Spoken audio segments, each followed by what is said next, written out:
Hello. So today I'm going to read the rest of the stories, the last final chapters in our own words. So I think I've got 5 or 6 left to read. This is the first one. So the day had come. The Iron Man was going to face the dragon. He had no idea what he was going to do because everyone had tried weapons, but that clearly didn't work. But then he had the most wonderful idea. He thought to himself, I bet loads of people have tried to throw bombs and guns. Just think about it.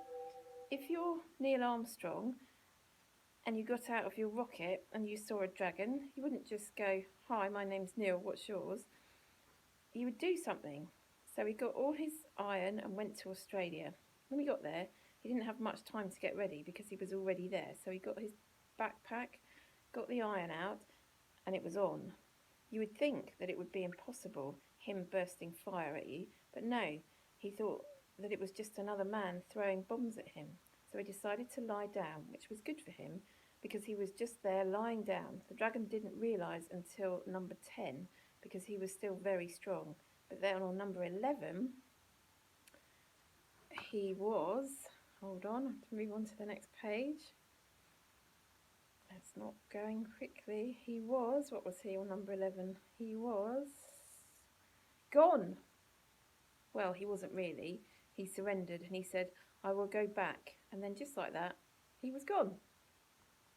Okay, so that's that one. Okay, now here's another one.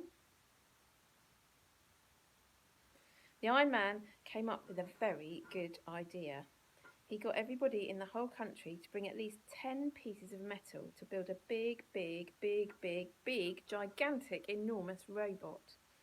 It was 10 moons tall. The enormous robot just picked the dragon off the ground and threw it back into space, and it never came back again. And they chanted the Iron Man's name over and over again, and eventually he got a metal house, and he got a doggy. There we go, that's the next one. Okay, now right, my final chapter. The Iron Man arrived in Australia on the boat. The journey had been long and tiring, but he was excited to arrive and begin his battle against the dragon.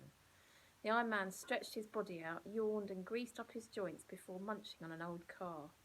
He thought to himself what he could do to win over the dragon. The dragon was humongous, scary and frightening. His tail was as sharp as an arrow, his nostril as big as volcanoes, and his breath smelt like dead wombats. He was a disgusting creature, and everyone was frightened of him. The Iron Man spoke to the head of the army, and together they planned and plotted how to win over the dragon. How can we tackle him? Asked the Iron Man. Everyone wanted to defeat the dragon as he was laying, watching them all, getting ready to eat up all the jungles, mountains, villages, and towns, and kill so many things. There is only one way to kill a dragon, said the head of the army said. You must pierce his heart with an iron spike. The Iron Man looked at the massive creature and wondered how he might be able to do this. How could he get close enough to pierce his heart and he might die or crush him? The Iron Man was scared, but the world had promised him endless amounts of cars, fridges, metal, lorries, anything he wanted to eat, so he had to do it. It was Monday morning and the dragon was snoozing in the Pacific Ocean. His nostrils bubbled and the water rose up and down like tidal waves. His snoring was so loud that everyone's ears hurt and they hoped it would all be over soon. The Iron Man crept towards the dragon with a large iron spike. The end had been dipped in frog poison. One blow of this and he would not survive. The Iron Man was scared and slowly walked towards the dragon, trying not to wake him.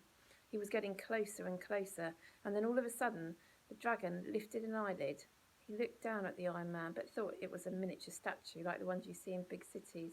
The dragon turned and closed his eyes again. Phew, thought the Iron Man. Slowly he crept towards where his heart was. The thumping of it hurt his ears, and it sounded like rocket engines starting up. 1, 2, 3. He leapt forward and thrusted the spike into his heart. The dragon flew up into the air and screamed out loud, so loud that all of the windows and glass broke in the office buildings. The dragon fell back down with a loud thump, and all of a sudden the Pacific Ocean turned red. Dragon blood filled the seas, and he was dead. The Iron Man had done it and won. He'd defeated the dragon with the poisoned frog Iron Spike. Everyone was happy and lived happily ever after, and no one was ever hungry again, as there was plenty of dragon meat for people to eat. That was a brilliant one, isn't it? Okay, and I think we've just got one left now. Oh, have I done this one? Hold on. No, two left. There we go. Two left. With no time to spare, the Iron Man asked Hogarth to help him to the sea to travel to Australia. As he hurried into the sea, his long iron legs crushed against the breakers, and he went deeper and deeper into the sea until he was gone. All that could be seen was green light from his eyes glowing from the water of the sea. How it happens, nobody knows, but the Iron Man turned up on the shore of the Australian coastline. There it was he met face to face with the space bat Angel Dragon. His eyes turned blue as sky, and he said hello to the dragon with a frightened voice. The dragon said hello, but in a more fearsome manner. The Iron Man said in a loud, stern voice, "Eat me, I am full of nutrition, and you will never be hungry again." The dragon smiled at the Iron Man, and he laughed foolishly as he broke the Iron Man up into tiny pieces and gobbled him up. However, the Iron Man knew that if he could fall apart and rebuild himself, so he wasn't scared. He broke free through a tiny hole made in his stomach. The people of the world gazed in amazement as they watched him appear from the dragon's insides. The Iron Man laughed and laughed because he knew that while he was in the stomach, he was able to release a chemical from his iron that would make the dragon crumple into tiny pieces, never to be seen again. Everyone loved the Iron Man and cheered his success at saving their lives. The Iron Man walked back into the sea, never to be seen again. That was pretty cool as well. Now I think this is the last one.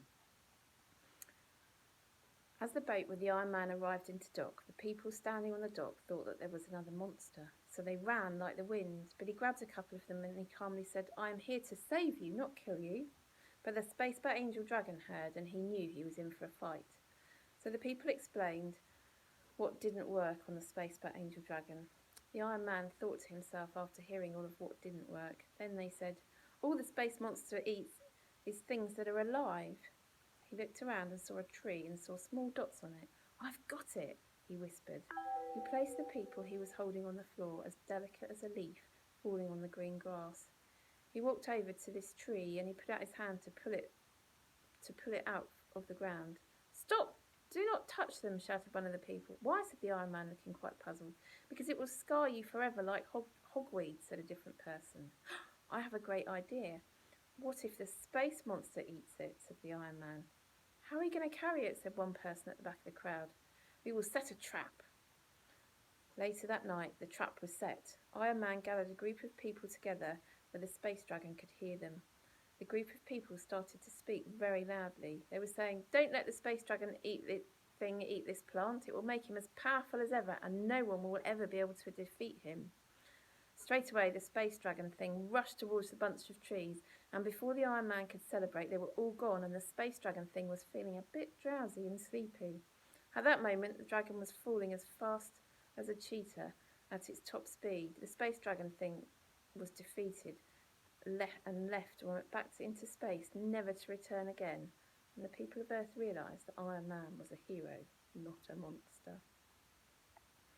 There we go. So those are all of your fabulous endings. I think they're all brilliant and they all have a different twist on them.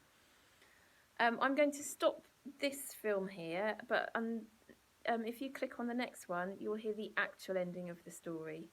So I am mega impressed. You've all been brilliant. Your stories have all been absolutely out of this world. So very well done, all of you.